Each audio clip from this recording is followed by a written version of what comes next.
Quand on a vécu en France dans les années 60-70, on a vécu au pays de Louis de Funès.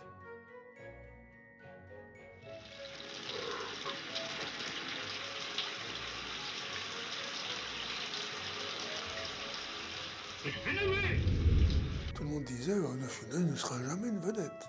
J'entendais dire ça. Son rêve, c'est d'être acteur. C'est pas forcément d'être tête d'affiche. J'ai fait tout ce qu'il fallait pour progresser, mais je n'ai pas cru que je deviendrais une vedette. C'est un accident.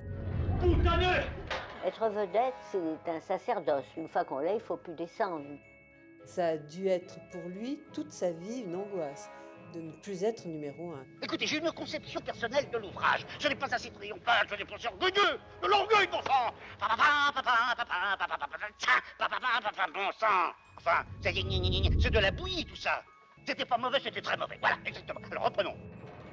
Il avait besoin de gens qu'il connaissait. Comme un enfant a besoin de sa maman, de sa famille. Elle était à la fois son épouse, sa secrétaire, sa confidente, enfin, il y avait le tout en même temps. Dans la vie, ma femme me dit, on rigole pas souvent à la maison. Il avait peur de manquer de travail.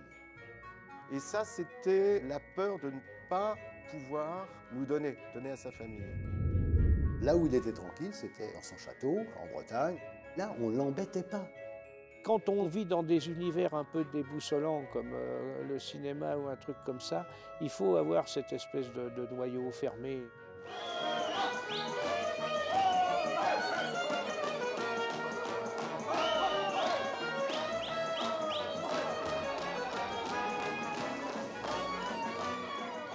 Et finalement, je suis beaucoup moins intolérant à la fin du film.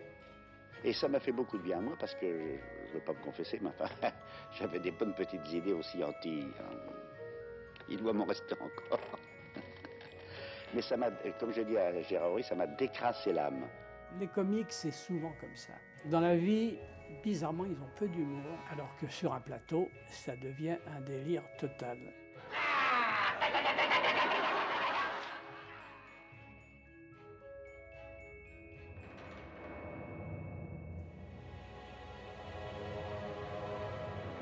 Mais qui était donc Louis de Funès? Un génie de la comédie, bien sûr. Il est d'ailleurs l'un de ceux qui a su donner de vraies lettres de noblesse à ce cinéma populaire dans les années 60-70. Imaginez, de génération en génération, combien de familles en France ont aimé rire avec lui, que ce soit dans Le Cornio, La Grande Vadrouille ou encore dans Rabbi Jacob. Seulement, combien sont-ils aujourd'hui à connaître les secrets de la personnalité de cet homme, sa véritable histoire, ses doutes, ses peurs? Eh bien, il faut d'abord s'interroger sur ce succès tardif.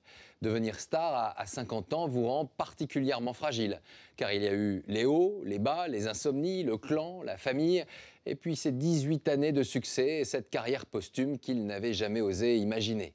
Alors que va-t-on découvrir derrière les masques du comédien? D'abord que Louis de Funès aura toujours du mal à être apaisé.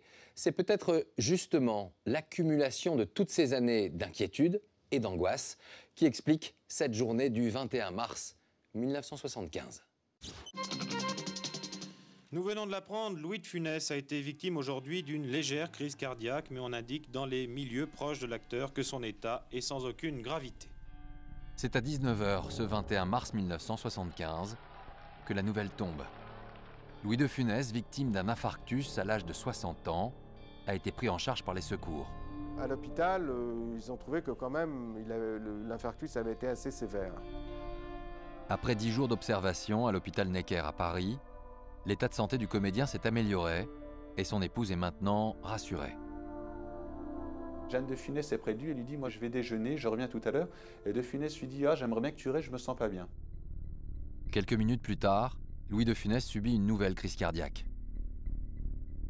Il y avait des douleurs très fortes. Il n'y avait personne quand il a fait le second infarctus. Tout le monde était en week-end et il y avait un interne qui a perdu complètement le contrôle.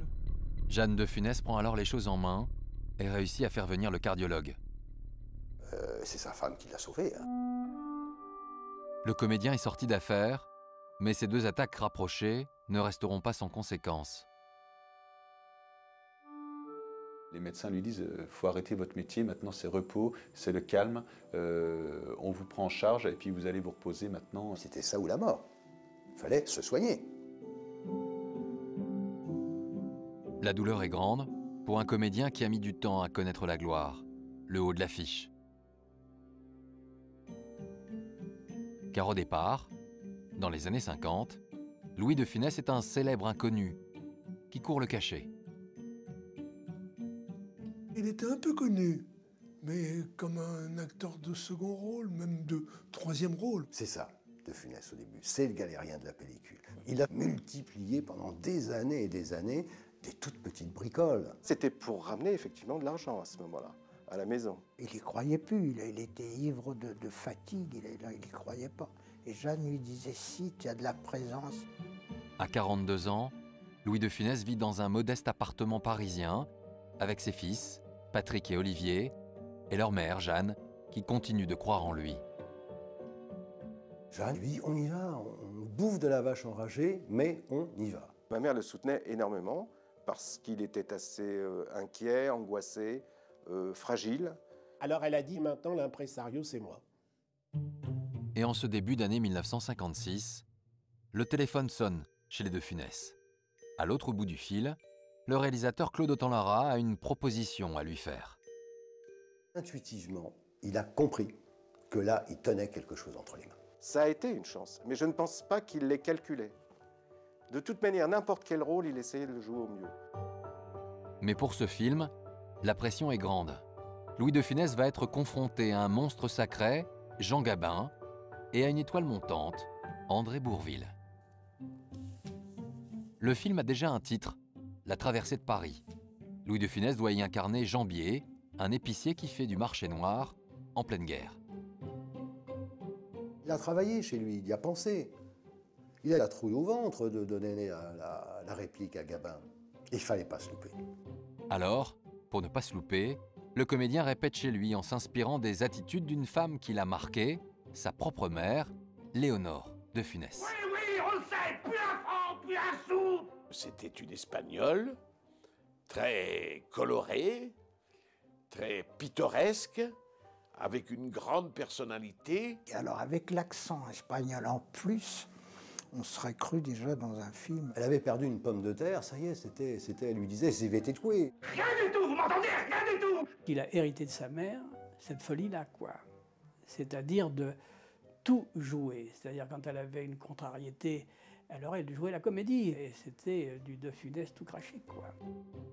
Et ce matin d'avril 1956, c'est le moment de vérité. Grand Gilles, incarné par Gabin, réclame une augmentation à Jambier pour transporter un cochon dans Paris occupé. Comment Louis de Funès va-t-il trouver sa place dans cette scène de 7 minutes totalement écrite? Je crois qu'il va me falloir 2000 francs de plus. C'est sérieux? Comment si c'est sérieux? Rien du tout, vous m'entendez? Rien du tout. Je veux 2000 francs, nom de Dieu, Janvier. Janvier, 2000 francs. Rien du tout. Il se lance dans une espèce de jeu de surenchère visuelle en bougeant, en se déplaçant, en criant, faisant des mimiques, en faisant des gestes. Janvier, 45 rue Polimo. Oui, on le sait, plus un franc, plus un sou. Et puis, plus Gabin devient exigeant, plus il se met à hurler Jambier, Jambier, etc., on voit de Funès se décomposer. Son visage se décompose. Il a peur. Janvier! Janvier! Janvier! Janvier! Janvier! Vous n'êtes pas fou? On vous entend partout! Non, c'est rien, ça s'arrange! Monsieur Janvier! Je vous préviens qu'il me faut encore... Il n'est pas drôle. Il n'est pas drôle du tout. Je le trouve tragique, moi, dans cette scène. Il faut une sacrée trempe, il faut être vraiment excellent pour faire ce qu'il fait. Et maintenant, allez-vous-en! Allez-vous-en! Ça, je vous ai assez vu, hein! Allez-vous-en, allez hop! Et moi? Allez!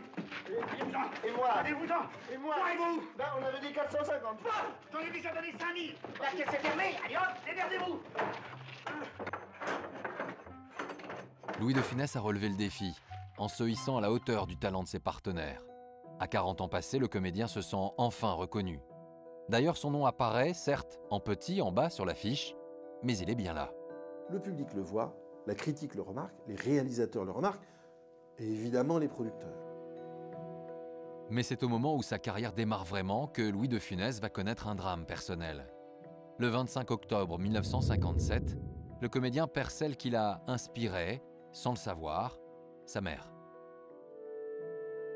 Il l'a appris l'après-midi, moi je rentrais du lycée, et bien le soir, il jouait, c'était les Belles Bacchantes 57, et il a été joué. Et ma mère m'a dit qu'il n'a jamais si bien joué. Sur scène, Louis de Funès n'a rien montré de sa peine. C'est sur un calendrier des postes qu'il exprime sa tristesse avec ces quelques mots. « Maman s'en est allée ce jour-là. Je penserai à elle toute ma vie. » Il n'aurait pas dit ça à tout le monde, ou il n'aurait pas dit maman est partie, ceci, cela, je suis malheureux. Donc il préférait l'inscrire. C'était plus discret, ça reste. Voilà.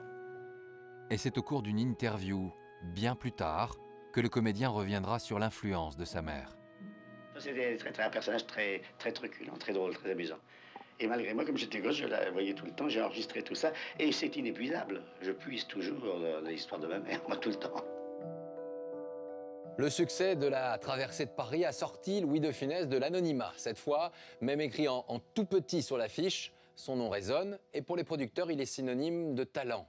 Dès lors, on pense à lui, de plus en plus, avec cette fois un premier rôle au théâtre.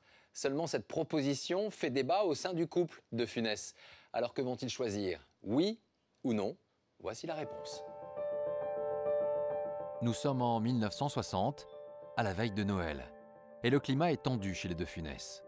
Louis veut accepter le rôle d'Oscar au théâtre, mais son épouse tente de l'en dissuader lorsque leur fils Patrick intervient. Ils allaient refuser, et moi je faisais des devoirs, l'appartement n'était pas très grand. Et j'entends encore ces disputes. Oh, mais je dis, mais arrêtez un peu quand même. Je trouve cette pièce formidable, je ne comprends pas pourquoi papa ne la joue pas. La remarque met tout le monde d'accord. Louis de Funès va jouer Oscar. Dès lors, le comédien n'a plus qu'une obsession, maîtriser son rôle.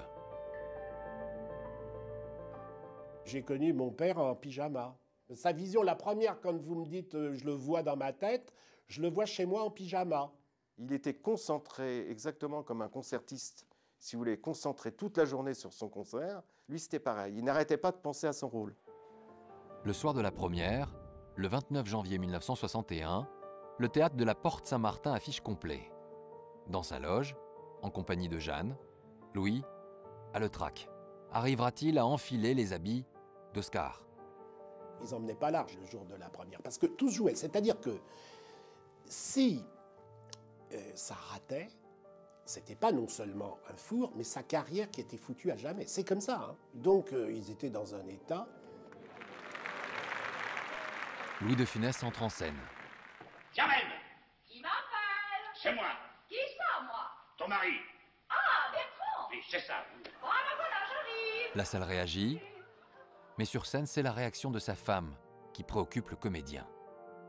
Il jouait et il regardait dans les coulisses si elle était là, parce qu'il voulait qu'elle soit près du rideau. Non, pas Colette, l'autre. Bah, quel autre? L'autre, la cadette. La cadette. Mais tu tiens feu, Bertrand! Oui, c'est ça, alors tu vas retourner dans ta chambre, il faut absolument que j'ai un entretien avec ce jeune homme, alors fais-moi le plaisir de me laisser seul. Tout le monde est là à regarder cette chose effarante qu'est Louis de Funès sur scène. Il sautait comme un cabri, il montait les escaliers, il redescendait, il jouait à la marelle. Il faut voir le nombre de gestes qu'il faisait. C'est comme un orchestre, hein. Le comique. Hein. C'est avec la montée, l'effet qui tombe net pour surprendre le spectateur. Le lendemain, dans la presse, les critiques saluent la performance du comédien, y compris le chroniqueur le plus redouté de l'époque.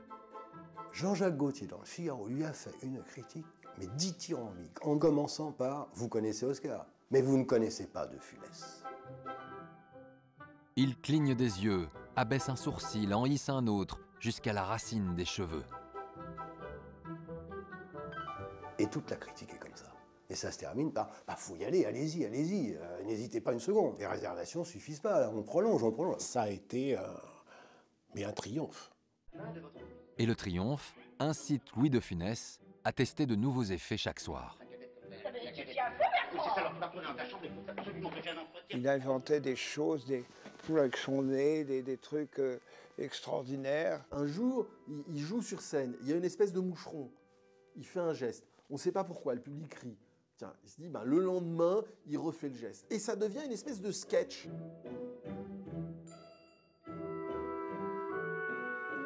Il en fait beaucoup, pourquoi? Parce que ça marche. Parce que le public, il est avec lui. Avec le succès et les cachets plus conséquents, c'est la fin des années de vache maigre pour le couple de Funès. La famille s'installe alors dans un bel appartement du 8e arrondissement de Paris, un quartier que Louis de Funès n'a pas choisi au hasard. Jeanne avait été élevée au Parc Monceau, dans un hôtel particulier. Et il lui avait dit, un jour tu verras, je te redonnerai ce que tu as connu dans ta jeunesse. Il chinait dans son dos et il a trouvé l'appartement rue de Monceau qui était à 3 maisons de l'hôtel particulier. Donc elle avait la vue qu'elle avait dans sa jeunesse. Voilà. Cette nouvelle situation plus confortable va-t-elle pour autant calmer les angoisses du comédien? Il nous le disait, du jour au lendemain, tout peut s'arrêter. Je me casse une jambe, c'est fini. Je la tête un peu comme ça. Et surtout, je fais un seul bide et on ne m'adresse plus la parole. Allez vous coucher. J'ai fini la radio, oui. La peur du bide est encore plus grande lorsqu'il se voit confier la tête d'affiche d'une comédie en 1963. Sur le plateau, l'acteur ne ménage pas ses effets pour porter le film Pouic Pouic. Il improvise énormément, c'est-à-dire que les scènes ne s'arrêtent pas. Il faut continuer. Et à la fin des scènes, on arrête souvent parce qu'il éclate de rire d'un seul coup et qu'il se met à la place des spectateurs. Il cherchait la perfection. Il sentait qu'il avait pas bien démarré, pas bien accroché le truc. Alors, on recommence. Sans en avoir l'air, Louis de Funès, apprenti premier rôle au cinéma, est en fait en train de prendre la main sur la mise en scène. C'est Louis de Funès qui dirige le metteur en scène. Il avait déjà pris du galon. On sentait déjà, en tournant le film, ça se sent à l'autorité. L'autorité, il n'amenait pas tellement son grain de sel, mais chez lui, c'était du grain de poivre. Vous voyez ce que je veux dire? L'acteur s'est tellement impliqué dans le film que l'inquiétude est à son comble le jour de la sortie. Ce 20 novembre 1963, Louis de Funès va lui-même se déplacer dans les cinémas avec ses fils. Alors, il rentrait dans le noir, puis il écoutait. Non, ça va pas du tout. Et alors, c'était terrible, parce qu'il montait droit à la cabine de « Monsieur, où allez-vous » Oh, pardon, et tout. Le pauvre mec qui était en train de passer le film, vous voyez Louis de Funès débarquer. Et dès qu'il entendait les rires et les machins, c'était fini, on sortait, il dit « c'est bon ».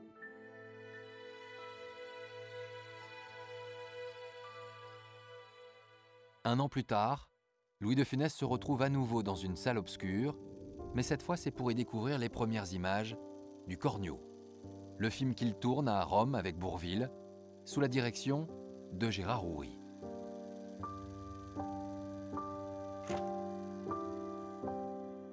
Et là, il passe évidemment 10 jours de tournage, avec évidemment des scènes répétées, c'est comme ça que ça se passe les rushs, uniquement avec Bourvil. Qu'est-ce que vous faites, là?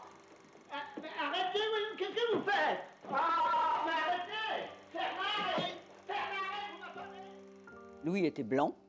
Mon père a tout de suite senti un énorme malaise. Il y a une sorte de masque qui tombe sur de Funès parce qu'il s'attendait à ce que ça soit beaucoup plus équilibré que ça. Il avait eu l'impression de voir qu'il avait un rôle moins important, que c'était l'autre qui allait peut-être l'écrabouiller. C'est pas un caprice, parce qu'il fait remarquer à Houry qu'on lui a vendu un film et on est en train de tourner un autre film.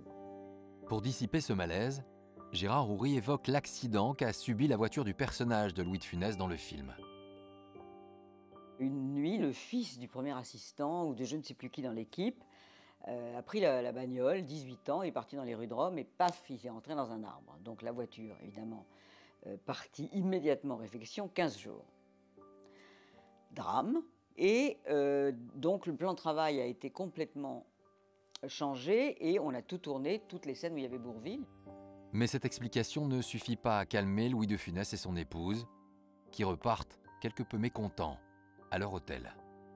Dans la chambre d'hôtel avec Jeanne de Funès, ils relisent le scénario et ils pointent tous les dialogues et ils se rendent compte qu'effectivement, Bourvil a beaucoup plus de dialogues que Louis de Funès. Je pense que ça a dû se passer comme ça. Conversation de couple à l'hôtel à Rome en rentrant. Qu'est-ce que je fais? Est-ce que je lui dis? Est-ce que je lui dis pas? Est-ce que je gueule? Est-ce que je vais avoir l'air ridicule? Non, vas-y, c'est important. Le lendemain matin, le réalisateur retrouve le comédien et le moment semble mal choisi. Le matin, jamais il fallait fuir, parce qu'il s'était monté en général le bourrichon toute la nuit. Et alors le matin, c'était un enfer. Ourry lui dit, mais ne t'inquiète pas, toi tu as un rôle qui va être tout aussi grand, mais tu es beaucoup plus dans la démonstration, ton comique il est démonstratif. Il suffit qu'il ait une expression particulière, de peur, de rire, un tic, je sais pas, un geste. Des mimiques qui valent tous les dialogues. L'explication ne convainc pourtant pas l'acteur comique qui entame alors une grève du masque. Une journée entière à faire le strict minimum face à la caméra. Alors, pour sauver le tournage, Gérard Ourry va imaginer une scène totalement inédite, une séquence ajoutée au scénario, rien que pour Louis de Funès, la fameuse scène de la douche. C'est un solo absolument éblouissant qui tient en une ligne dans le scénario.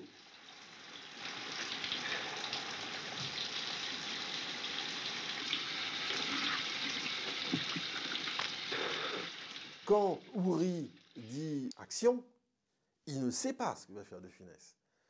Grosso modo, de Funès lui a montré un ou deux trucs. Il ne sait pas combien de temps ça va durer.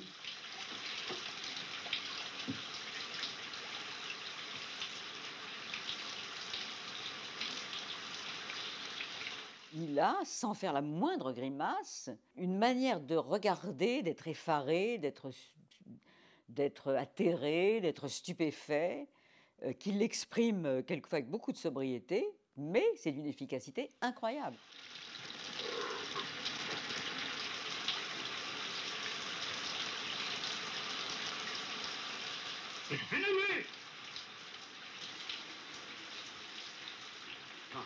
Ça part d'un problème psychologique d'un comédien et ça aboutit à une scène d'anthologie dans le film. Donc il a probablement bien fait d'avoir cette crise de conscience.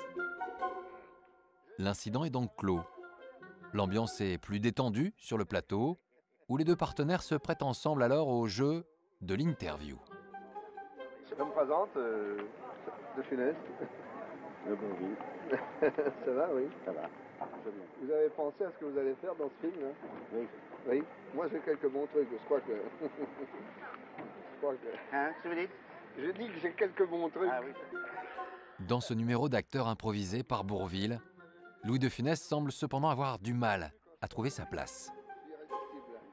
Lui, il était un petit peu fuyant. Il n'aimait pas les interviews. De Funès était un homme comme ça, il avait le trac, il avait peur, il était timide, il était très complexé. Il est très tendu. Alors que les gens pensent qu'un comédien va être très à l'aise en interview, parce que c'est quand même moins stressant que 2000 spectateurs. Mais c'est faux. Bourvil a-t-il voulu rassurer son partenaire, lui témoigner son admiration, ou tout simplement le dérider? En tout cas, il va imposer que leurs deux noms soient au même niveau sur l'affiche. C'est énorme.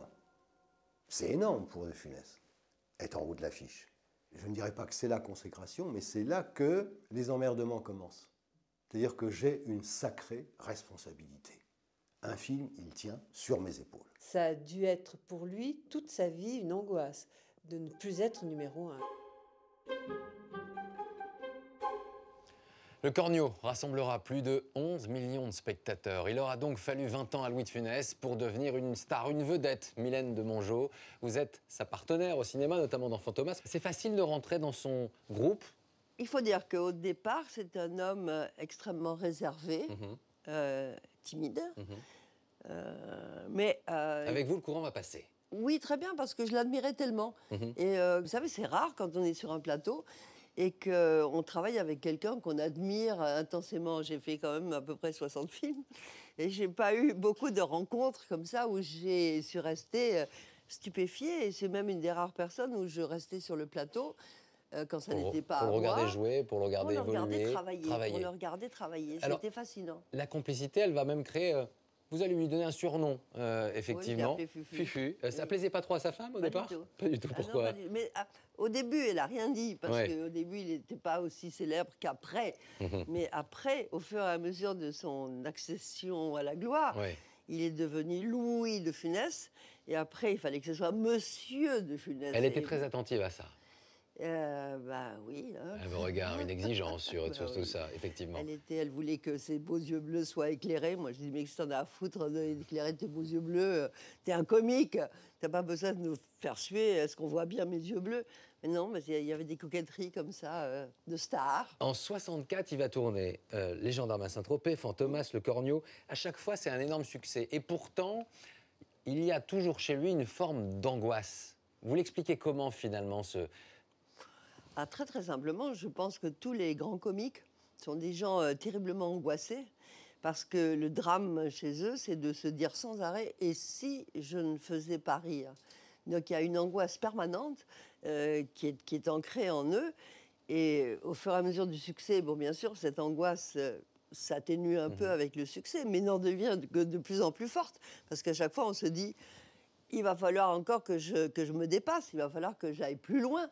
Comment vous expliquez-vous, finalement, aujourd'hui, qu'il a fallu attendre 50 ans pour que sa carrière explose? Pourquoi ce temps-là? Parce qu'on ne l'avait pas vu, parce qu'on ne l'avait pas repéré, parce qu'il n'avait pas encore tout donné?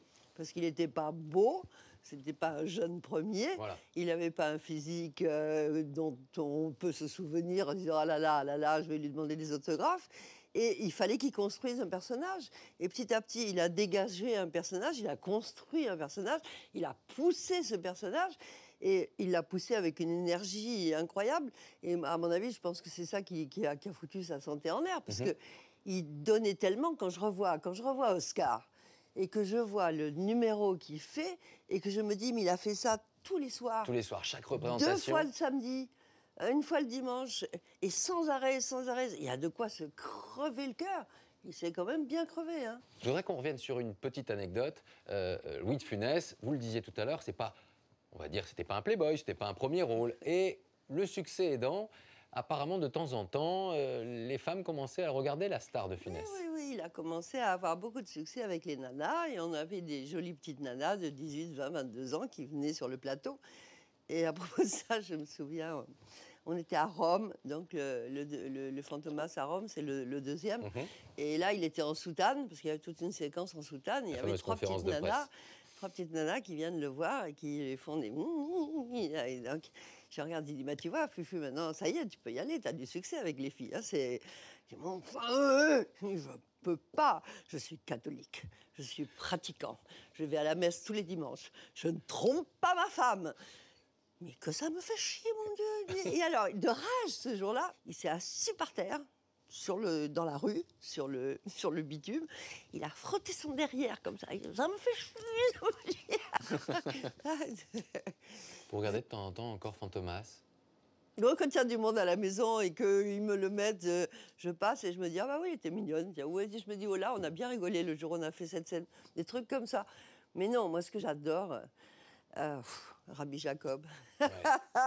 Et je me dis qu'on ne pourrait plus le faire aujourd'hui, à une époque où dès qu'on fait une plaisanterie de mauvais goût, il y a 35 associations qui vous tombent dessus pour vous faire un procès. On ne pourrait plus tourner Rabbi Jacob. En tout cas, on était très content de vous avoir avec nous. Et on est content de vous revoir, souvent, en tout cas, dans ces films. Louis de Funès est maintenant une star plébiscitée par le public et les réalisateurs, un comédien installé au cachet conséquent qui va de nouveau faire plaisir à celle qui l'a toujours soutenu. En janvier 1967, Louis de Funès se lance dans un nouvel achat immobilier près de Nantes. Un achat symbolique, car il s'agit en fait du château de famille de son épouse. Alors le château de Clermont, c'est quelque chose de très très important. D'abord, c'est l'enfance de son épouse. Et puis quand ils se sont mariés, il a été présenté au château. Il s'était beaucoup plu dans ce château pendant les temps difficiles et pendant la guerre avec la famille de ma mère. Et donc, il avait beaucoup de tendresse pour cette propriété. De la tendresse et des souvenirs aussi. Ceux des premières vacances d'été et de ses parties de pêche avec ses enfants, Patrick et Olivier, au bord de la Loire, dans les années 50. On allait prendre le petit déjeuner à 5h30 du matin. C'était sympa comme tout, avec les grosses tartines. Et j'aimais pêcher avec lui. Il me racontait un tas de choses. J'ai cette petite musique dans la tête de ce qu'il me disait. Il me faisait passer des petits messages comme ça, mais d'une manière amusante. Et surtout une connivence avec le papa. Là, c'était terrible. La connivence du pêcheur, c'était sympa. Et puis on ramenait tous les poissons pour le déjeuner. En rachetant ce château, des années plus tard, Louis de Funès a souhaité rester discret. Il prend une précaution. Peu de gens savent ça. Il ne l'a pas acheté à son nom, à lui, mais au nom de son épouse. Dès le lendemain pourtant, la presse locale se fait l'écho de cette vente à 830 000 francs. Une publicité dont Louis de Funès se serait bien passé, car le comédien veut préserver son intimité et éviter les convoitises. Le château de Clermont devient dès lors une véritable forteresse. Il mettait des détonateurs et une personne qui déplaçait un truc, ça explosait. Par exemple, il en avait mis un dehors, en plus, derrière une planche, parce qu'ils avaient dit ils auront besoin de la planche pour défoncer la porte. Il y avait le détonateur. Alors ne touchez pas au détonateur. Et il en avait mis dans les fenêtres. Il y avait des détonateurs comme ça qu'on vissait. Vous ouvriez la fenêtre, ça explosait. Heureusement, ça n'a jamais explosé. Je ne sais pas. Plus, je ne vous parle pas des fusils. Et alors à Nantes, évidemment, il était armé dans le jardin. Il m'avait envoyé chercher un Smith & Wesson, un truc de cow-boy, un truc de Clint Eastwood. J'ai pris ça dans ma voiture, j'ai dit si je me fais arrêter par la police, c'est fini pour moi. Enfin, il avait ce truc-là et je lui ai demandé, je lui ai dit mais comment tu comptes faire si tu tombes sur un cambrioleur, un type qui rentre comme ça? Ah, il dit là, je lui tire dans les genoux. Je lui ai dit mais tu sais tirer? J'ai dit bah écoute, vaut mieux pas que tu y touches ce truc-là. Une angoisse qui prend tout son sens au cœur de l'été 1968. Au début du mois d'août, Louis de Funès reçoit à son domicile parisien une lettre provenant d'un expéditeur anonyme. Il a écrit une lettre disant si vous ne me versez pas, ça devait être 300 000 francs à l'époque, je m'en prendrai à votre famille. Vous gagnez trop d'argent, il faut verser 300 000 francs, sinon je m'en prendrai à votre famille. Les lettres étaient très sérieuses, les coups de téléphone aussi. Donc, bien sûr, il a prévenu la police. J'étais très surpris. Moi, j'étais à la fac et en rentrant, j'ai trouvé la police à la maison. Car la police judiciaire prend l'affaire très au sérieux et elle impose de nouvelles règles de vie.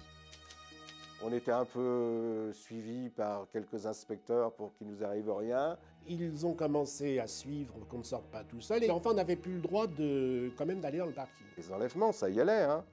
Donc dès que quelqu'un avait un petit peu d'argent, quand même, il fallait se méfier. Hein. Et mon père était très inquiet, lui. Au bout de 2 semaines, le maître chanteur donne de nouvelles consignes, par téléphone. Le mec a demandé que ma mère amène le paquet. Les flics ont dit, il faut que vous ameniez le paquet. Alors elle est allée. Nous sommes le 19 août, il est 11h du matin, et Jeanne de Funès se rend comme convenu dans une brasserie de la place des Ternes à Paris. Un rendez-vous qui se déroule sous très haute surveillance policière.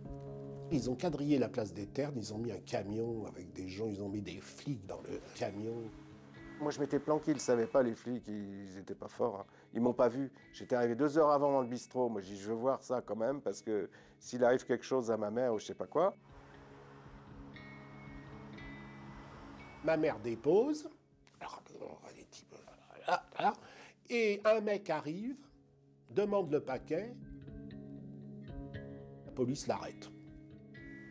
Un suspect est alors arrêté avec une enveloppe qui ne contient en fait que des coupures de journaux. Le piège imaginé par la police semble avoir fonctionné. Elle est rentrée donc à la maison. Et à peine rentrée à la maison, il y a eu un coup de fil.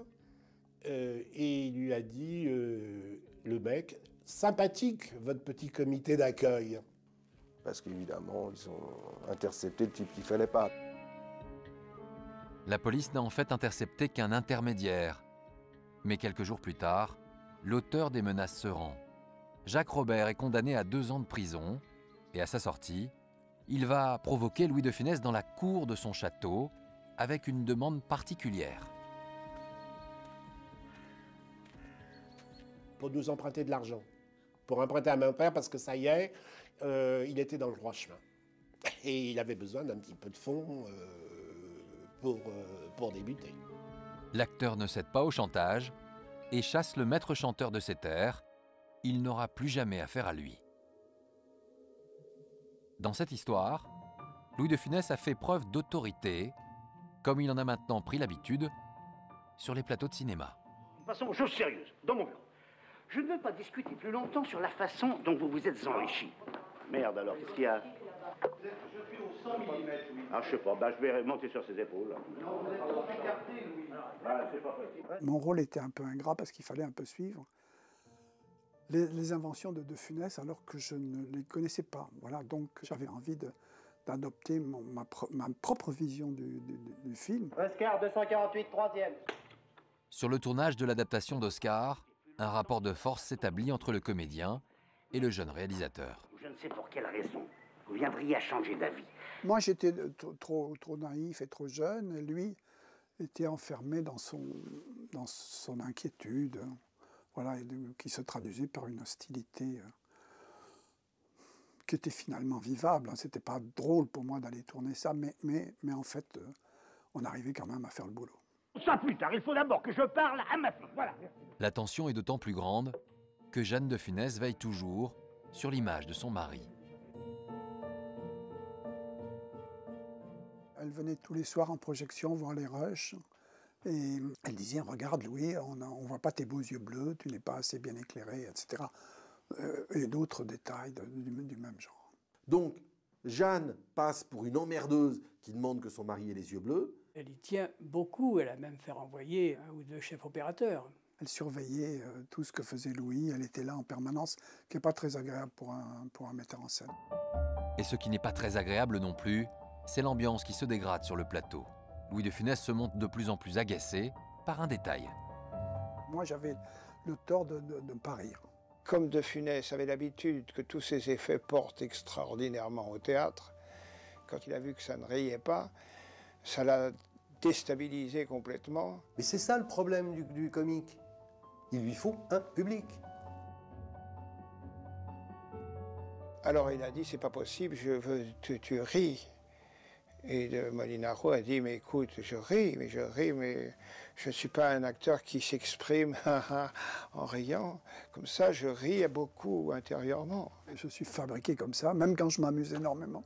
Je fais toujours une tête d'enterrement, enfin, ou presque. Ça n'a pas plu à De Funès, qui a demandé qu'on arrête le tournage. Il m'a dit, vous n'êtes pas un metteur en scène, et il est rentré dans sa loge et le tournage s'est arrêté.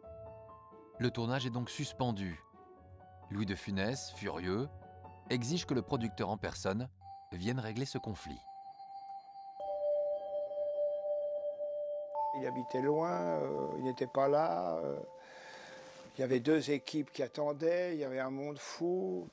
On ne savait plus quoi faire, ça a duré 4 heures d'attente. Le producteur finit par arriver et la négociation commence avec l'acteur. Et il a dit, si le film repose sur mes épaules, il faut quand même que je puisse dire que j'ai un droit sur le montage, sur le scénario, etc. C'est pas pour les embêter, c'est parce qu'il sait qu'il vaut des millions. Si on veut un film avec Louis de Funès qui fonctionne, il faut laisser Louis de Funès faire ce qu'il veut. Tout d'un coup, on m'a dit, vite, vite, allez, ça y est, il est prêt. Il est prêt, il veut bien reprendre, ça s'est arrangé.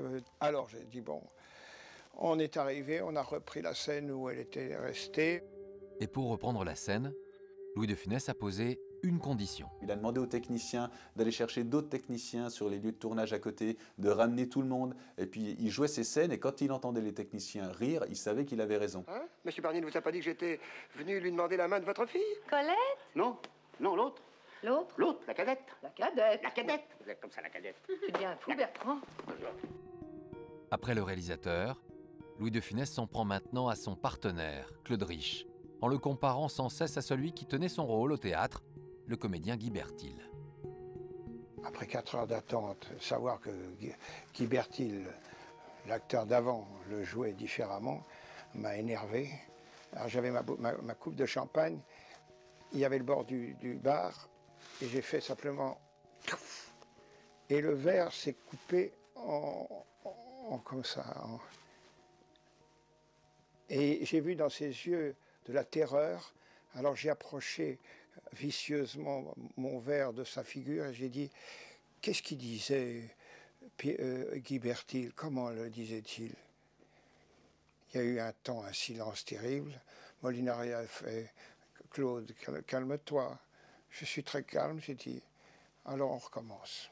Le tournage parviendra à son terme et le succès du film incitera Louis de Funès à reprendre son rôle au théâtre avec un partenaire complice. Mon petit Christian, nous l'appellerons Blaise. Qui ça? Notre enfant. Mais quel enfant? Cette fois, c'est son fils Olivier qui joue à ses côtés. Il fait ses débuts sur les planches et il connaît parfaitement la pièce. Un soir, il va être d'une aide précieuse pour son père. Il a confondu une réplique du premier acte avec une réplique du deuxième acte. Et là, je le regarde, je dis, mais vous dites quoi, monsieur Barnier, là? Et il me dit, attendez. Et là, il sort de scène et il fait baisser le rideau. On relève, à la même réplique, ça s'enchaîne. Mais il y a une petite chose qui m'ennuie dans toute cette histoire. Laquelle? Vous savez que dans la vie, personne n'est à l'abri d'un accident. Comme il était très gêné, je soutenais énormément le rythme pour pas qu'il décroche. Moi, en sortant d'ici, je peux très bien me faire écraser. Monsieur Barnier. Non, mais vous pouvez très bien glisser sur une peau de banane. Mais comment, mais j'ai perdu une vieille cousine comme ça? Ça s'est très bien passé. Ça applaudit encore plus, je crois, que les autres soirs, parce que finalement, les gens, ça les a un peu amusés. Quelque temps plus tard, un spectateur regardera d'un œil particulier le comédien. Cet homme d'une trentaine d'années s'appelle Daniel. C'est le premier fils de mon père, parce que mon père s'est marié dans les années 35 ou 36, par là. À 22 ans, Louis de Funès avait épousé Germaine Carroyer le 27 avril 1936 à Saint-Étienne. Et ils ont eu un garçon, Daniel, qui était donc mon cousin, qui a 1 an de moins que moi. Mais peu de temps après la naissance, le couple se sépare. Pour Daniel, il n'a pas eu le temps d'être père. Quand on se sépare, que le gamin a 3 ans... C'était la fin d'une période, et puis après il s'est marié avec Jeanne, et ça a été sa vraie famille, quoi. Dans de rares interviews, Louis de Funès ne cache pas l'existence de Daniel, sans en dire plus sur la nature de leur relation. On a du mal un petit peu à savoir le vrai rapport que de Funès avait avec son fils. Est-ce qu'il le considérait comme son fils? Est-ce que finalement c'était de l'histoire ancienne? Est-ce qu'il le voyait en cachette? Il y a une certaine distance, si vous voulez, entre lui et mon père. Je ne pourrais pas vous dire à quoi elle est due. En tout cas, à l'issue de cette visite impromptue au théâtre, Louis de Funès et son fils dîneront ensemble. Après ce repas, ils ne se reverront plus jamais. Lorsque Louis de Funès et son fils Daniel se perdent de vue, le comédien est le comique le plus populaire de France. Un seul chiffre en donne la mesure. 6 films portés par Louis de Funès entre 1967 et 1968 ont totalisé plus de 26 millions d'entrées. Parmi eux, Les Grandes Vacances, Oscar, Fantomas, Le Gendarme se marie, et puis Le Petit Baigneur aussi, Le Tatoué. Avec nous, 2 femmes, 2 comédiennes qui ont bien connu Louis de Funès. Bonsoir Claude Jansac, merci d'être avec nous. Vous avez fait combien de films avec Louis de Funès? Une dizaine, je crois. 10. 10 oui. Quelle aventure?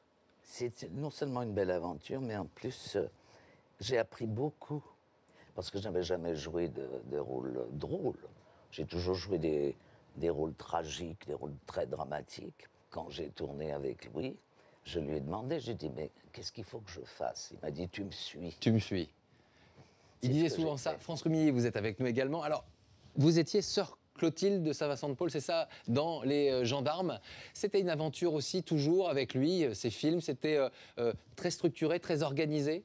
Non, j'avais pas ce sentiment du tout. Je partais au pays de la liberté, de la fantaisie, donc c'était très agréable. D'ailleurs, ça roulait. On ne se parlait pas, on se comprenait sans se parler. Et ça, c'était très agréable. C'est la première fois que vous vous retrouvez depuis toutes ces années ou pas? Oui. Oui, oui. Depuis le gendarme se marie. Donc, il y a 40 ans. C'est possible, je compte jamais. Mais d'ailleurs, on tient le coup quand même, hein, comme on peut, mais on tient le coup. Claude Jansac, il avait cette forme de légèreté sur les tournages et en même temps cette autorité. Il aimait diriger, avoir un œil sur tout. Parce qu'il ne se trompait pas, lui. Il avait l'œil. Oui. Il n'y a qu'avec Molinaro où ça allait très bien parce que Molinaro connaissait très bien son métier. Mais quand c'était avec Jean Giraud, et il observait, il faisait attention à tout, tout en jouant. Mais ceci dit, il était tellement heureux d'être sur un plateau que... Est-ce qu'il y a une forme de paradoxe? Est-ce qu'on dit souvent, finalement, il était dans la vie beaucoup plus réservé, beaucoup plus pudique, beaucoup plus timide? Il avait ça, il avait cette défense-là? C'était pas une défense, il était comme ça. Il était comme ça. Il était très réservé. Pudeur, timidité, oui, il était réservé. Et puis, il avait peut-être un côté soucieux parce qu'il réfléchissait tout le temps, tout le temps, tout le temps. Tout le temps à la prochaine scène. Exactement. Il était perfectionniste. Et Claude Jansac, il avait un petit carnet? Il avait d'ailleurs un petit carnet que j'ai vu d'ailleurs dans les rues, dans des restaurants, partout où il allait. Il notait les travers des uns et des autres et dont il se servait. Finalement, la comédie, c'est ça, c'est la science de l'observation. Exactement. Il se retrouve toujours en situation et il dit ça, il y a quelque chose là-dedans. Seulement, il faut pouvoir le rendre ça comme il le faisait lui. Et ça, c'est... On dit toujours, Louis de Funès, ce sont des mimiques. Racontez-nous un petit peu ce petit geste-là. Comment ça se passe? Comment ça s'est passé, ça? Ça, je vais vous dire. Regarde-moi là, grâce à vous. C'est dans Oscar. Oui. Molinaro me crie d'en bas, la caméra est là, tu vois le rouge et tu descends. Et j'étais très très myope à l'époque. Plus maintenant, mais enfin bon. J'ai dit, mais je ne vois pas, le petit truc rouge. Et Louis était en bas, il m'a fait, tu me regardes là. Il a commencé à faire ça, et ça, il l'a repris. Et ça, il l'a repris. Alors, Claude Jansac, vous avez été à plusieurs reprises au cinéma son épouse. D'abord, est-ce que dans la rue, les gens disaient, voilà l'épouse de Louis de Funès? Pour beaucoup de Français, vous avez été l'épouse de Louis de Funès. Oui. Mais vous savez que c'est Jeanne, c'est sa femme, qui m'a choisi. C'est elle qui vous choisit? Ouais, parce qu'elle était tranquille avec moi. C'est-à-dire? Mais devinez de quoi je veux parler. Elle était sereine? Elle était sereine. Il n'y avait pas de jalousie potentielle? Aucune. Voilà une femme importante, Jeanne. Elle était toujours là. Oh oui, elle avait toujours l'œil. Il avait besoin d'elle. Elle prenait tous les coups, en plus. Et elle prenait les coups, c'est-à-dire? Des productions, des réalisateurs, de tout le monde. C'était son agent? C'était en fait son agent? Pratiquement, oui, parce qu'il n'avait pas d'agent. Vous savez ce qu'il disait de vous? Que vous étiez son porte-bonheur. Oui, Louis disait ça, oui. Mais les autres disaient, bon non, on va pas prendre Jansac, elle va nous faire du De Funès. Authentique, hein, j'ai rien inventé. C'est-à-dire qu'à la fois, il vous a effectivement épanoui et vous avez vécu des années fabuleuses, et qu'avec son départ... Ils m'ont enterré, quoi, c'est tout. Vous lui en voulez? On n'est pas en Amérique. Ah, de ne pas vous avoir poussé plus? C'est pas à lui que j'en veux, non. Il avait besoin de vous, et vous, besoin de lui. Merci. Louis de Funès avec ses proches, avec ses équipes, ses comédiens fétiches, on vient d'en parler. Il enchaîne donc les succès et ça ne va pas s'arrêter. Après Le Corneau, La Grande Vadrouille et La Folie des Grandeurs, il va retrouver son réalisateur favori, Gérard Houry. Nous sommes alors en 1973. Qu'est-ce qui arrive à votre personnage? Ah, je ne peux pas le dire. Non, c'est un secret? Je ne peux pas. Pourquoi ça? Non, je suis un rabbin hassidique. On dit racidique. Un rabbin racidique. C'est le nouveau rôle que doit incarner Louis de Funès au cinéma. Un véritable défi pour celui qui ne connaît rien encore au judaïsme. De Funès connaît davantage les églises que les synagogues. Il m'a dit, vous savez, la religion, je ne connais rien. Alors, vous êtes quoi? Vous êtes rabbin, d'accord? Vous êtes catholique? Non, non, mais non, je ne suis pas catholique. Ah bon? Et vous êtes chrétien? Non, je ne suis ni catholique ni chrétien. Ah bon, ben vous savez, vraiment, je n'y connais rien. Il est trop grand encore? Non, il a un centimètre de plus que ceux que j'ai vu que les origines. Non, il a l'air bien. Mais il me paraît bonne proportion pour le personnage. Ça se met en arrière, enfin ça se met comme on veut. Normalement, il se met droit, mais vous pouvez le mettre en arrière si vous voulez. Non, il sert, bah, il faut qu'il serre comme ça. Louis de Funès entre petit à petit dans la peau de son personnage. Et pour en maîtriser toutes les subtilités, il sollicite l'aide du réalisateur Gérard Houry, qui est de confession juive. C'est avec beaucoup de respect, beaucoup de curiosité et de respect qu'il est allé avec mon père dans ces synagogues, qu'il a regardé ces hommes prier, se pencher d'avant en arrière.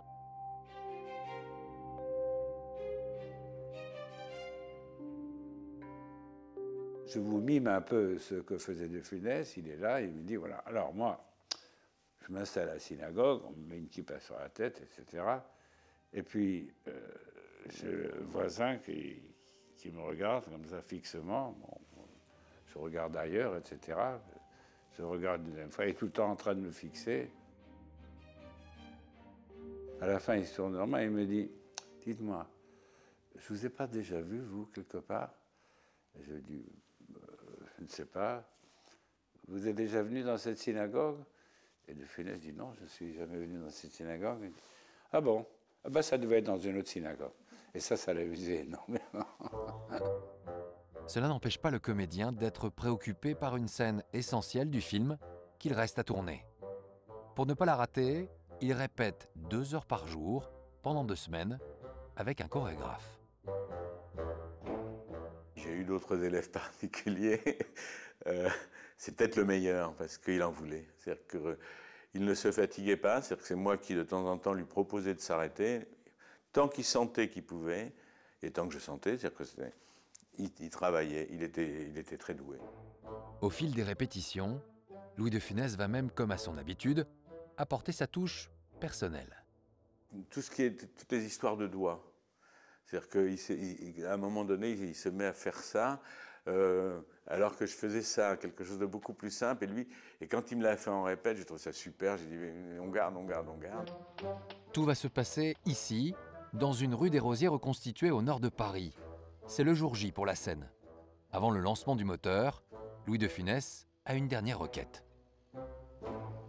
La seule chose qu'il demandait, c'est que je puisse être dans son angle de vue et que je danse. Voilà, on y va.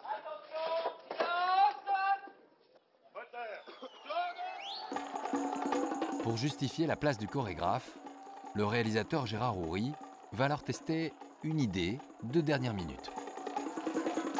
C'est moi qui vais le chercher. À un moment donné, on rajoute ça. Ça se rajoute avec Gérard.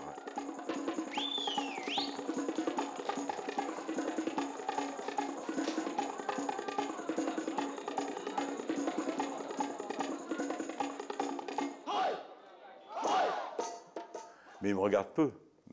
Il me regardait quand c'était nécessaire. Donc c'était une façon de se rassurer.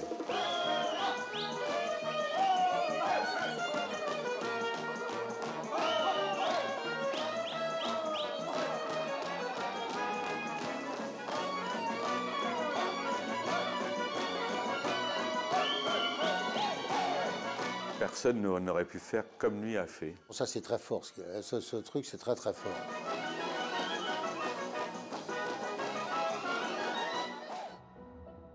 Derrière Rabbi Jacob, incarné par De Funès, se cache en fait le personnage de Victor Pivert, un patron antisémite qui découvre que son chauffeur est juif. Comment Salomon, vous êtes juif? Salomon est juif. Oh! Et mon oncle Jacob, qui arrive de New York, il est rabbin? Mais il n'est pas juif? Ah si. Mais pas de votre famille? Si. Écoutez, ça fait rien, je vous garde quand même. Dans cette petite scène de rien du tout, il y a cette dénonciation de ce que peut être l'antisémitisme, le racisme, enfin la peur de l'autre, de la différence. Et c'est ça. Et c'est le ridicule de ça. On met ça en évidence et on le ridiculise. Bref. Un message fort sur la tolérance dans un film comique qui va toutefois se heurter à la réalité de l'actualité. Nous sommes le 6 octobre 1973. Les forces syriennes et égyptiennes affrontent les forces israéliennes depuis 13 heures, heure de Paris. À quelques jours seulement de la sortie des aventures de Rabbi Jacob, La guerre de Kippour éclate entre Israël et plusieurs pays arabes. Un mouvement de panique gagne alors l'équipe du film, à commencer bien sûr par son réalisateur. Ça a eu un effet sur Gérard Houry. Tu te rends compte ce qu'ils m'ont fait là? À la sortie de Rabbi Jacob, ils font la guerre de Kippour. Non, mais c'est pas possible. Il a pris ça comme une atteinte personnelle. C'est un film sur le rapprochement. Manque de bol, quelques jours avant, ils se tapent dessus. À tel point qu'ils se sont dit, qu'est-ce qu'on fait? On sort ou on sort pas? Il y avait cette affiche incroyable avec De Funès avec son grand Streimel et ses papillotes. Et Paris était couvert d'affiches. On est parti la nuit en enlevé en se disant ça va avoir l'air d'une provocation. Donc ça a donné une tension absolument énorme à la sortie du film. La sortie est cependant maintenue au 18 octobre. Mais ce jour-là, un nouvel incident se produit. Une femme de 35 ans détourne un Boeing et son action est directement liée au film. Il ne faut pas sortir le film et il faut emmener l'avion au Caire sans qu'on je fais tout sauter. La menace est réelle, même si les revendications paraissent incohérentes. Elle n'avait pas vu le film, elle croyait que c'était un truc anti-palestinien ou anti-juif. Puis elle était en pleine dépression, cette femme. Mais la chose la plus étonnante est en fait que la pirate de l'air est la femme de l'attaché de presse du film. Marseille-Marignane, 12h30, le Boeing d'Air France Paris-Nice vient de... Pour Louis de Funès, l'affaire est un véritable choc. Il était pendu au téléphone, minute par minute, pour savoir comment ça se passait. La jeune femme retient en otage le commandant et un steward.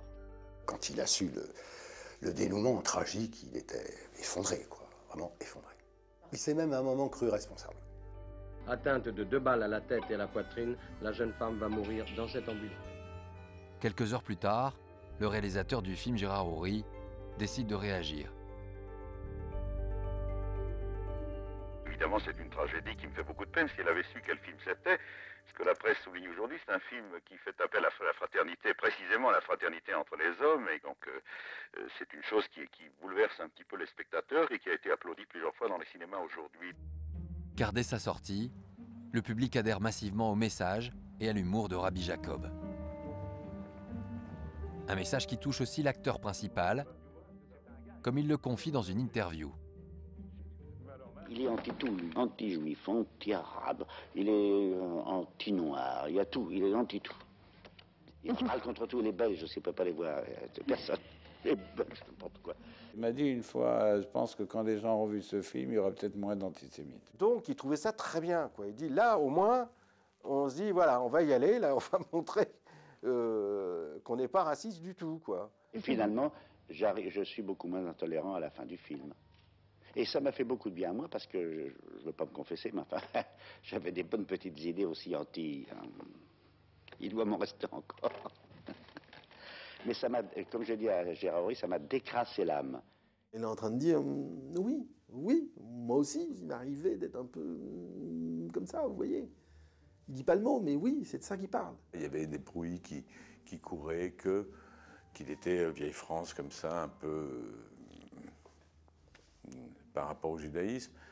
Là, au contraire, il se sentait bien. Avec plus de 7 millions d'entrées, Rabbi Jacob sera le film le plus vu en 1973. Le succès est tel que Louis de Funès et Gérard Houry promettent de tourner un autre film ensemble.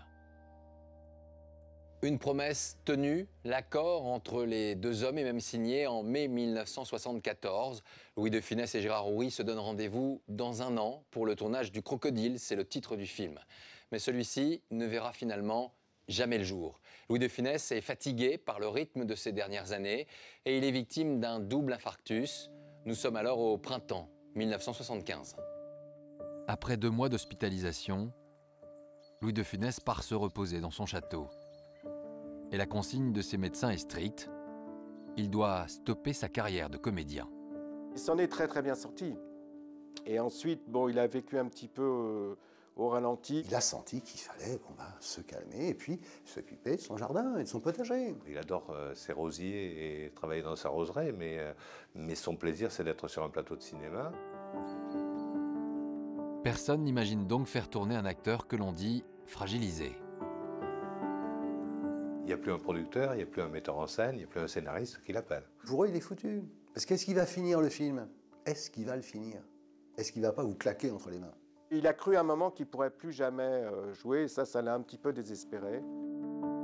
Louis de Funès se désespère jusqu'au jour où un producteur parisien, Christian Fechner, brave l'interdit des médecins.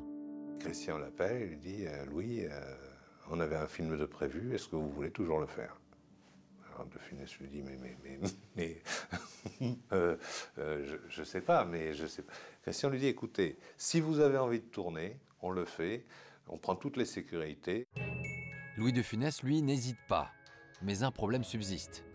Personne ne veut couvrir le comédien convalescent. Le producteur entame alors un bras de fer avec les assureurs. Il leur dit, écoutez, ce que vous êtes en train de faire, c'est que vous êtes en train d'interdire de tourner à la plus grande vedette du cinéma européen. Vous mettez en danger l'économie du cinéma dans son ensemble et vous êtes en train de mettre à mort un homme qui a à peine dépassé les 60 ans. Donc, vous faites ce que vous voulez, mais prenez vos responsabilités. Avant de signer, les assurances imposent au comédien une visite médicale à laquelle assiste le responsable de la production. Le médecin des assurances me dit « Mais écoutez, vous pouvez faire ce film avec M. de Funès, mais vous ne pourrez pas travailler avec lui plus de 3 heures par jour. » Difficile, hein, sur une grosse production, 3 heures par jour. Donc, on construit quelque chose, on construit le film autour de Funès, la vedette, mais aussi autour des problèmes de santé de la vedette. Alors Christian prend un cardiologue sur le tournage. Il y a un service de réanimation en permanence, au cas où. Au moment où l'accord est donné, Pierre Richard, le partenaire de Louis de Funès à l'écran, se désiste. Mais comment va réagir la star? Le producteur et le réalisateur vont alors lui présenter le remplaçant. L'acteur pressenti, c'est Coluche. Et à ce moment-là, de Funès ne dit rien. Ni oui, ni non, ni zut. Et eux, Fechner, le producteur, et Zidi, le réalisateur, ils sont là sans rien savoir. En fait, Louis de Funès n'a pas vraiment d'avis sur Coluche. Cet humoriste d'une autre génération. Encore une fois, c'est l'intervention d'un de ses fils qui va être déterminante. Il l'avait vu dans des petits shows comme ça, il ne le connaissait pas bien. Moi, j'étais déjà plus fan, donc je lui dis « Attends, c'est formidable, quoi. » Quand il le disait, je lui dis « C'est formidable, Coluche, c'est génial. » Et le 26 mai 1976, pour son grand retour sur un plateau, Louis de Funès va adapter son jeu à sa condition physique. Au début, bien sûr, de Funès commence à jouer presque timidement parce qu'il a peur de son cœur. Alors, attendez, on va régler ça, attention. Vous pouvez essayer, attention Louis. 33 sur un premier. En fait, le réalisateur a façonné le scénario de L'aile ou la cuisse en pensant à Louis de Funès. Pas de scène de colère ni de cascade. Très vite, l'acteur se sent de plus en plus à l'aise. Au bout de quelques jours, on a oublié cette maladie. On a vu le de Funès qu'on avait aimé dans les films d'Oury, etc. On a complètement oublié. Il est rassuré, il est bien, il est entouré, et il a de bonnes relations avec son cardiologue qui lui fait un check-up tous les jours. Et petit à petit, de Funès reprend vie, je vais dire, et redevient le de Funès qu'on connaît. Il y avait une ambiance, c'était pas une ambiance de mort, non, pas du tout. Moi, je sais jouer du violon, mais avec des gants de boxe. Et celui qui contribue à détendre l'atmosphère, c'est Coluche. Les deux hommes se font rire, le duo comique fonctionne parfaitement. Coluche, il lui faisait des blagues. De Funès, c'était quelqu'un de très ponctuel, il arrivait toujours 1 heure avant l'heure. Et Coluche, lui, c'était plutôt l'inverse, il était toujours très en retard. Alors, De Funès poussait un coup de gueule, mais qu'est-ce que vous faisiez? On vous attend depuis 1 heure. Et Coluche lui répondait, mais j'ai pas vu votre ambulance devant les studios, donc je pensais que vous n'étiez pas arrivé. Tout était comme ça. Comment? Je dis, vous avez beaucoup de mémoire. Oui, je m'en vais ce soir. Oh merde. Au bout de 13 semaines, le tournage prend fin. Louis de Funès, heureux de la complicité avec son partenaire, lui réserve alors un petit cadeau particulier. Il fait ce que Bourvil lui a offert. De lui-même, il a dit « Coluche sera de la même grosseur sur les affiches, au générique, que moi ». Mais parce qu'il a considéré que Coluche était vraiment la covedette aussi. Ça valait ça. Ce qui est formidable, c'est que ce film a été le démarrage de Coluche. Et en même temps, ça a été le retour de Funès. Avec L'aile ou la cuisse, Louis de Funès renoue avec le cinéma et avec le succès. Mais pour autant, dans les films suivants, garde-t-il toujours la même aura? Il y a incontestablement un de Funès avant les infarctus et un de Funès après. Le jeu était toujours bien, hein, pareil, mais il n'avait plus d'explosion. Hein. Je ne voyais plus qu'un homme qui était en bout de carrière et qui continuait à faire ce métier qui est très dur d'acteur de comédie, sans en avoir ni le tonus, ni le physique. C'était une pile électrique et là, la pile était déchargée. Après ça, alors, c'était bien, mais c'était plus ça.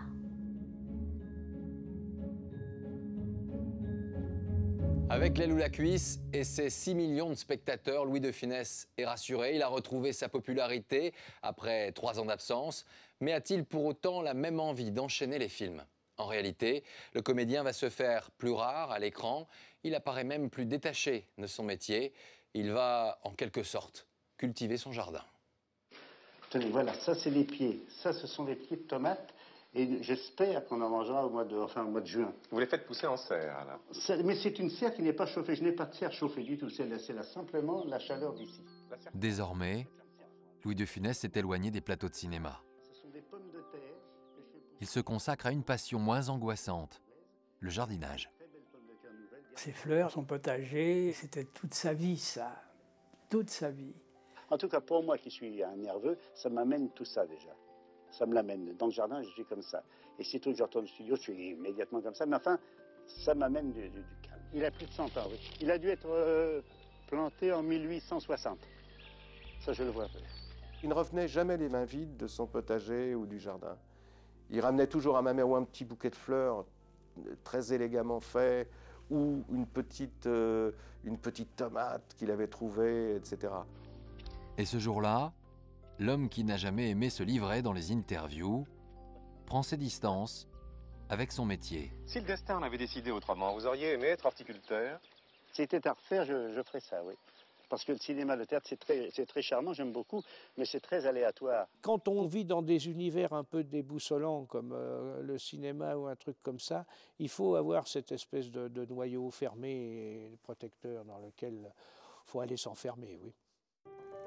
La face cachée de sa personnalité, Louis de Funès la réserve à sa famille, et en particulier à celle qui vient d'entrer dans sa vie, sa petite-fille, Julia. Moi, le souvenir en tant que grand-père, justement, c'est un grand-père dans son potager, dans son jardin, dans sa propriété, qui cueille ses roses, qui coupe des pommes. Enfin, vous voyez, le grand-père très rural. Mon père, c'était pas genre du tout à faire de la pédagogie, mais c'était plutôt genre à lui montrer des arbres, des fleurs, et toujours avec un côté amusant.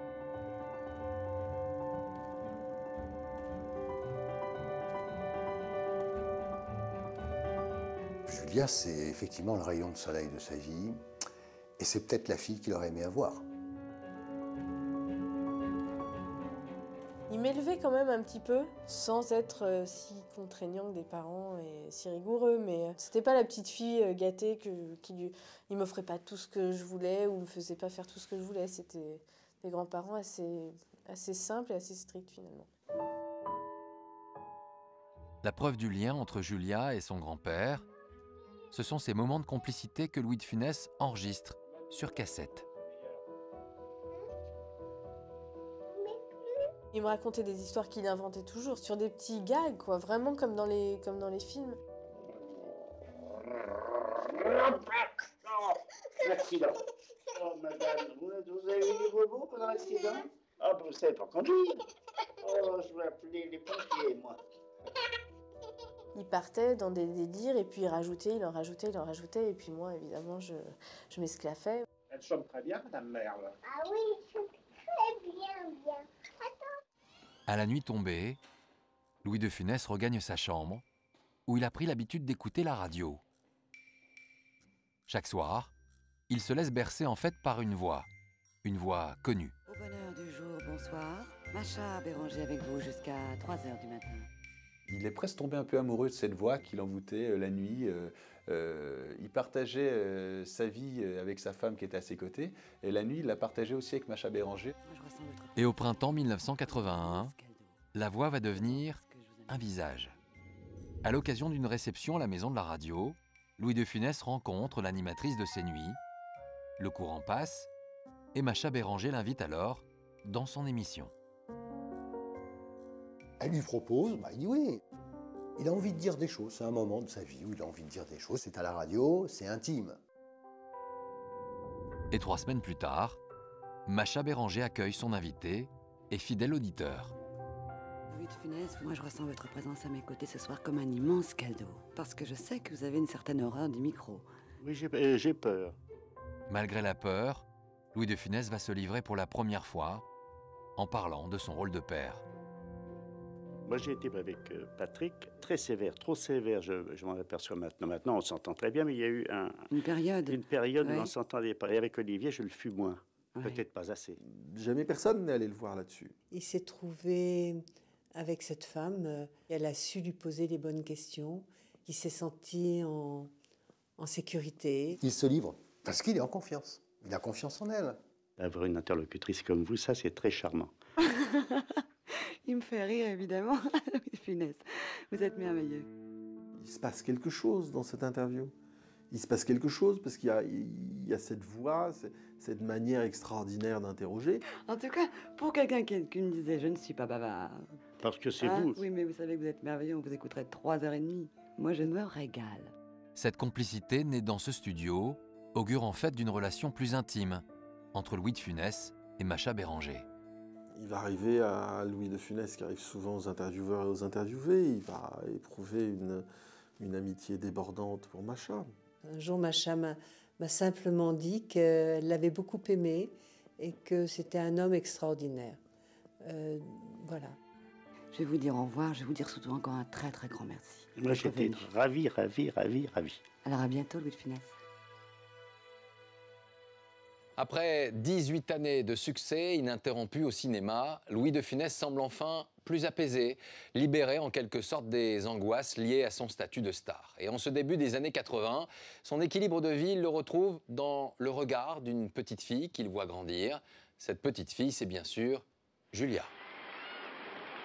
Nous sommes à quelques jours de Noël en 1982. À la fin de son spectacle, Chantal Goya salue ses jeunes fans. Parmi eux, un grand-père et sa petite-fille. Il l'a emmené voir Chantal Goya au Palais des Congrès alors qu'il sortait plus du tout. J'étais folle de Chantal Goya. À cette occasion, Julia de Funès va prendre conscience de la popularité de son grand-père. Quand on y est allé, évidemment, il y a eu une foule sur lui.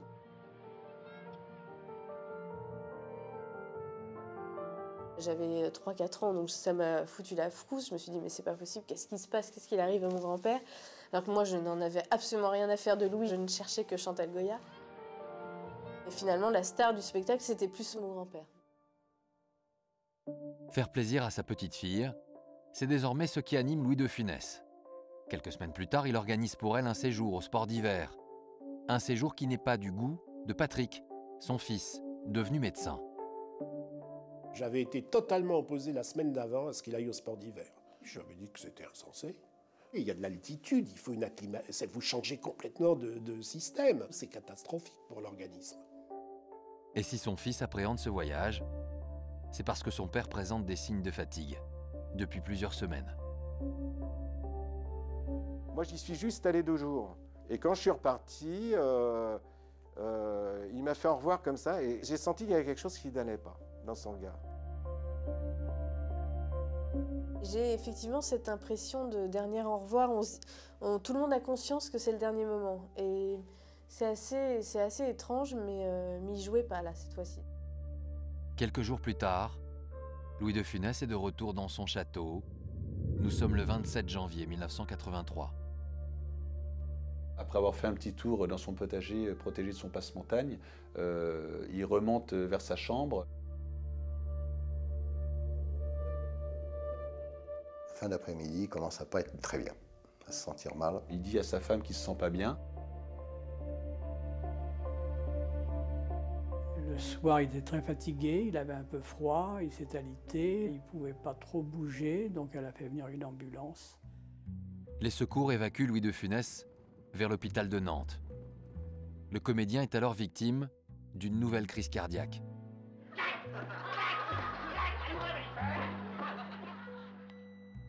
C'était terrible, il donnait tellement d'énergie, c'est ce qu'il a usé. Boutonneux! Son comique, c'était... Vous voyez, il se donnait à fond. Quand il a pété son cœur.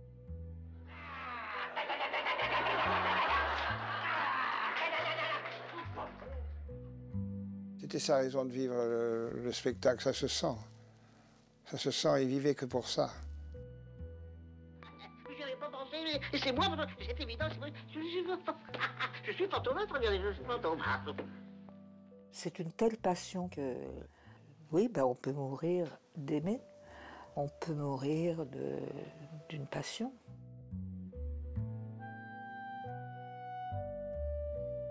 Il s'est à peine vu partir, je crois. Ça a été comme ça, quoi.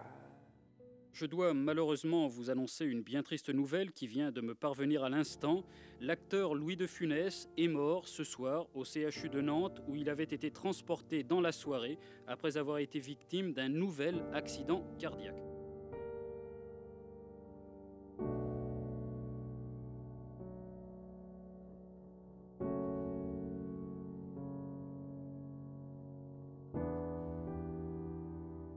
Il nous avait toujours dit, écoutez là, hein, quand je claque, parce qu'il disait ça, vous me foutez ça vite fait dans une tombe, puis alors je veux rien. Très simple, très sobre et le moins en lumière possible, oui. Il voulait que personne ne le voie mort. Donc vous savez, les paparazzis, les trucs, les machins, on se méfie. Donc on a fermé le cercueil. La dépouille de Louis de Funès repose à l'écart des regards dans la chapelle du château. Le 29 janvier, la cérémonie est prévue à 15 h dans le village du Cellier. Avant de partir, Patrick de Funès ferme à clé toutes les portes, comme son père prenait soin de le faire.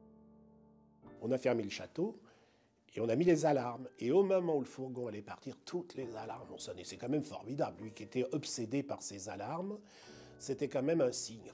Toutes les alarmes saluent le truc qui part. Alors là, attendez, on a tout arrêté. Il y avait un cousin, je sais pas, qui s'était fait enfermer dans le château, qui était un peu bourré, je crois, je sais pas, et qui voulait une petite bouteille, je sais pas, il s'est fait enfermer, et les alarmes se sont déclenchées. À l'arrivée sur le parvis de l'église du village, une foule compacte salue le convoi funéraire. Et c'est une surprise pour la famille de Funès. On n'a pas fait un seul faire-part, on n'a pas eu le temps. Mais c'était dans tous les journaux, donc les gens qui ont pu venir sont venus, il y avait énormément de monde. Il y avait plein de monde partout, dans les arbres, sur les murs, partout. C'était plutôt recueilli, oui. Ils respectaient l'artiste. Une foule d'anonymes, mais la grande famille du cinéma brille par son absence. Seul visage connu, son partenaire à l'écran, Michel Galabru.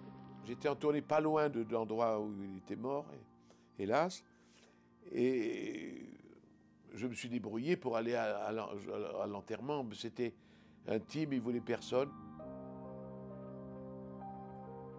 Il n'a pas créé beaucoup de relations intimes avec le métier. Et il n'avait pas énormément de copains, d'amis, de relations affectives. Donc, ben voilà, il paye aussi. Ça ne me surprend pas. Je crois qu'il avait raison. Il y a un très beau poème de Lamartine qui se termine par ces mots. « J'ai vécu pour la foule et je veux dormir seul. » Comme il l'avait demandé, Louis de Funès repose dans le petit cimetière du Cellier. Sous une simple croix, une tombe entourée de buis, à quelques centaines de mètres de son château. Louis de Funès est parti alors que d'autres projets l'attendaient. Il devait notamment jouer un certain Papy fait de la résistance avec la bande du Splendide dans un film de Jean-Marie Poiret. Et c'est finalement son ami Michel Galabru qu'il remplacera dans ce rôle devenu culte. Le film lui est d'ailleurs dédié. Bonsoir Michel Galabru. Bonsoir. Merci d'être avec nous ce soir. Je reçois le partenaire et je reçois aussi l'ami. Ça vous va, l'ami de Louis de Funès? Oui, ben oui, c'est flatteur parce que... Il n'en avait pas beaucoup. Non, non, il était très réservé, très timide en fait. Hein. C'était un homme très réservé, très... C'était presque maladif, cette pudeur. Oui, c'est-à-dire que, vous savez, en général, on constate ça chez des acteurs qui sont comme on dit, des comiques, des amuseurs. C'est la timidité. Ça aurait pu disparaître au fil du temps, mais le fait que, on va dire, sa carrière a démarré à 50 ans, ça aussi, ça a créé quelque chose chez lui qui n'a pas rendu son jeu sûr. Enfin, son jeu peut-être, mais en tout cas son mode d'expression dans la vie. Oui, c'est-à-dire qu'il a eu une réussite très, très tardive, parce que souvent, vous savez, je suis persuadé qu'il y a d'autres grands comédiens qui n'ont pas été connus, méconnus, parce qu'il y a quand même le hasard, il y a quand même la chance dans les carrières. Hein. Moi, j'ai tourné avec d'autres grandes vedettes. Ils ont été tous aimables avec moi, j'ai pas à me plaindre, mais ils m'ont fait sentir la différence entre nous.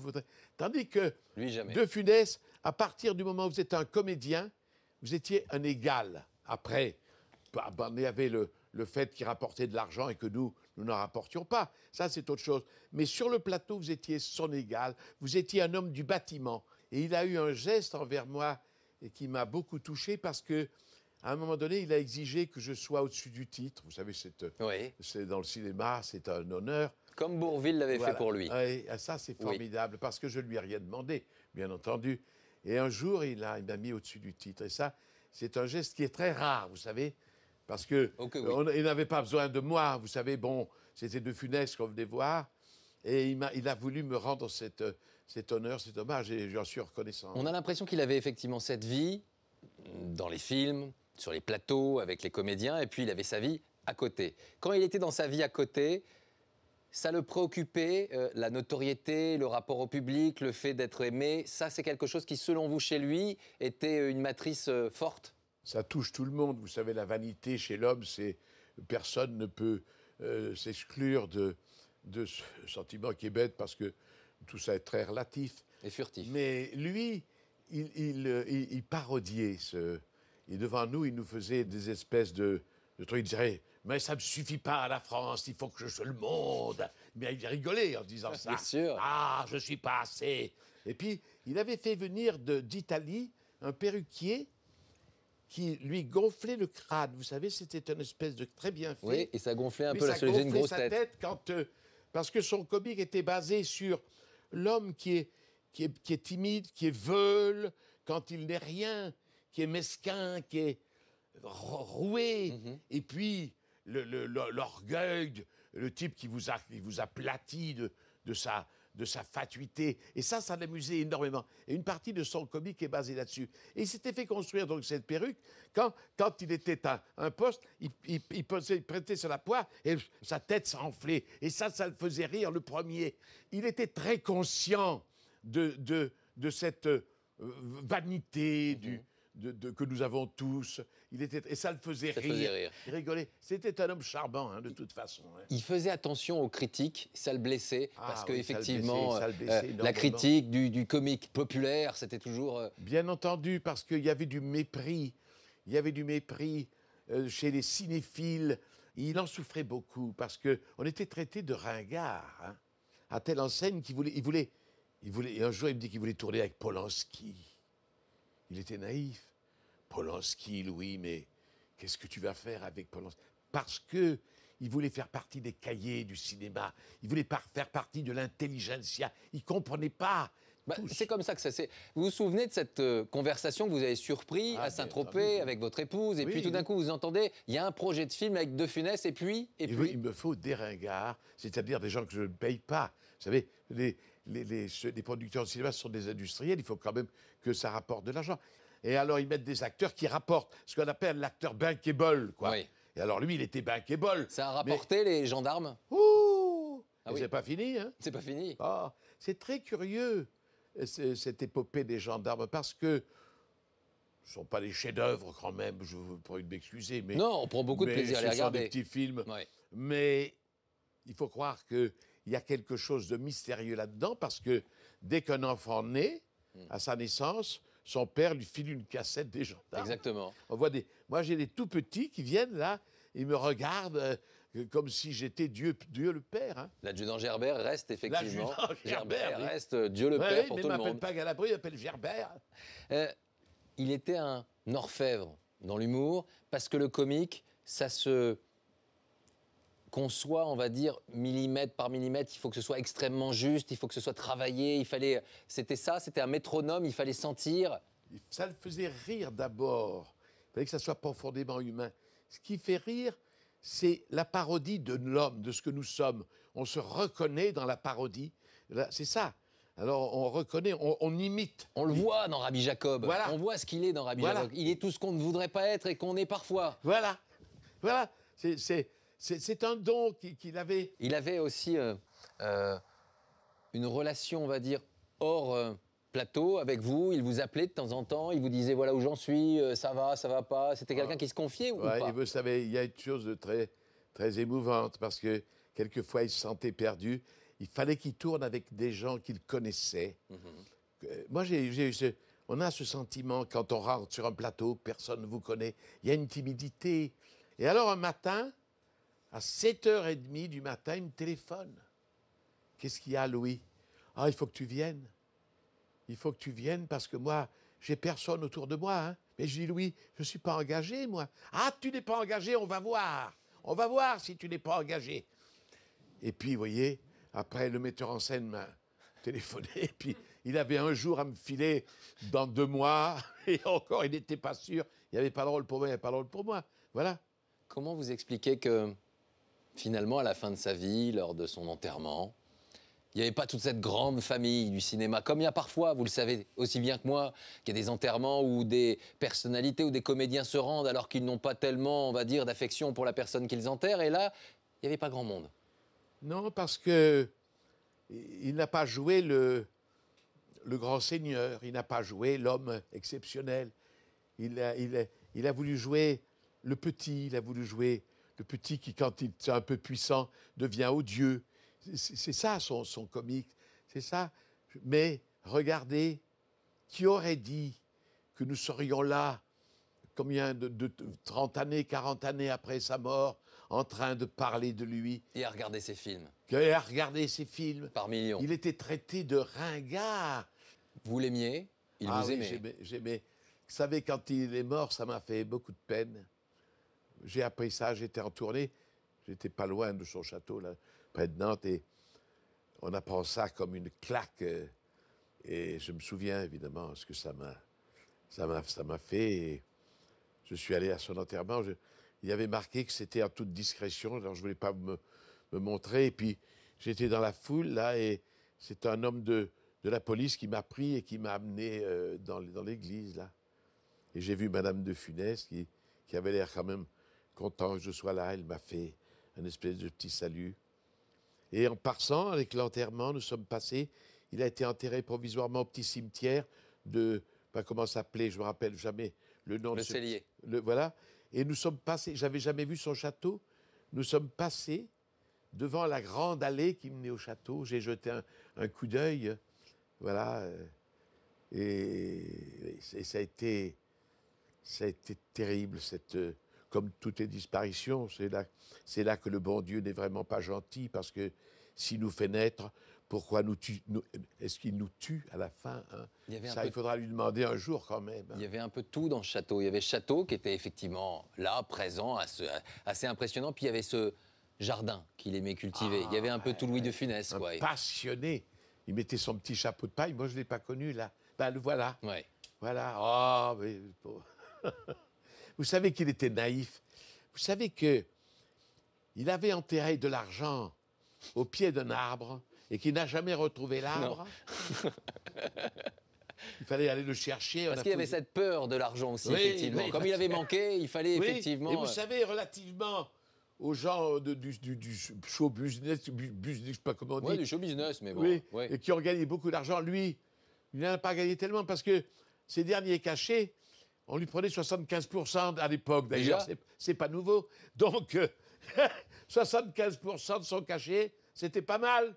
Mais enfin, il ne pouvait pas... D'ailleurs, ils ont vendu le château, il ne pouvait pas tenir le coup, vous voyez. Un mot de vous, pour finir. Aujourd'hui, vous êtes encore sur scène, vous continuez, vous aimez ça, cette énergie-là. Lui, il aurait eu quel regard sur vous, là, aujourd'hui, à vous voir sur scène? Il vous aurait dit, mais viens, on va cultiver le potager, qu'est-ce que tu fais encore sur scène ou... Non, il n'aurait pas dit ça. Il n'aurait pas dit ça parce que lui, il aurait peut-être continué. Hein. Parce que, vous savez, le théâtre, ça soigne, on se soigne. On devrait se soigner davantage par le théâtre. Moi, je suis rentré malade sur scène et en sortant, j'étais guéri. C'est miraculeux. Ça, parce que, pourquoi? Parce qu'on se met dans la peau d'un autre et cet autre, il est en bonne santé. Et en mimant les gens qui sont en pleine santé, ben, vous devenez comme eux. Après, ça s'aggrave très vite, mais sur le moment, ça va. Merci beaucoup, Michel Galabru, d'être venu sur ce plateau. Merci pour les téléspectateurs qui ont entendu votre témoignage ce soir. Merci beaucoup. Voilà. C'est la fin d'un Jour un destin qui vous a peut-être, en tout cas, permis de découvrir un autre Louis de Funès. Pour prolonger cette émission, il vous suffit de voir ou revoir l'un de ces films cultes qui se transmettent de génération en génération, comme un patrimoine familial. Merci à vous et à très bientôt.